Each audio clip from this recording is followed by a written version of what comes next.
আল্লাহর নবী বলেছেন কুল্লু উম্মতি ইয়াদখুলুনাল জান্নাহ, আল্লাহর নবীর যত উম্মত আছে সকল উম্মত আল্লাহর জান্নাতে প্রবেশ করবে। সুবহানাল্লাহ। আমরা নবীজির উম্মত, জান্নাত আমরা চাই কিনা? ওই জান্নাতে আল্লাহর নবী প্রত্যেক উম্মত প্রবেশ করবে। বিশ্ব নবী জবান দ্বারা বলে দিয়েছেন ইল্লা মান আবা, নবীজি বললেন তবে ওই শ্রেণীর মানুষরা জান্নাতে প্রবেশ করবে না যারা আবা। তখন সাহাবীরা জিজ্ঞেস করলো ইয়া রাসূলুল্লাহ কিলা মান আবা, আবা আবার কে?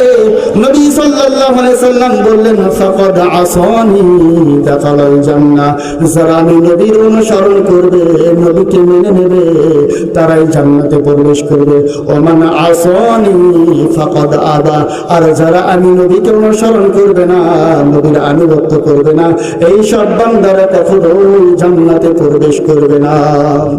তাহলে আমরা নবীর উম্মত হিসেবে নবীর আনুগত্য করতে রাজি আছি কিনা? নাই। এই নবীকে ভালোবাসতে হবে, নবীর আনুগত্য করতে হবে। কিভাবে আনুগত্য করতে হবে? আমি যে ঘটনা, যে আলোচনা নিয়ে এসেছি, এই ঘটনা যদি আমি বলি, আল্লাহ যদি তৌফিক দেয়, সাহাবীরা কিভাবে নবীকে ভালোবেসেছে আর নবীর আনুগত্য করেছে, এই আলোচনার মাধ্যমে আমরা বুঝতে পারবো।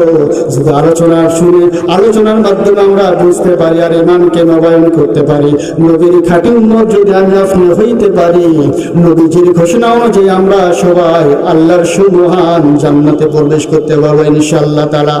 আল্লাহ তাআলা এই গ্রামবাসীকে যারা আয়োজন করেছি, যারা কোরআনের মাহফিলে কোরআনের কথা শুনতেছি, আল্লাহ সবাইকে নবীর খাঁটি উম্মত হিসেবে কবুল করে কাল কিয়ামতের ময়দানে জান্নাতে প্রবেশ করার তৌফিক দান। আল্লাহুম্মা আমিন। লিল্লাহি তাকবীর, লিল্লাহি তাকবীর।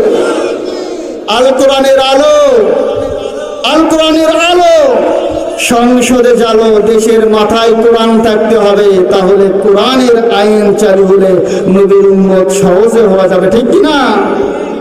আমরা নবীকে ভালোবাসতে রাজি আছি ইনশাআল্লাহ।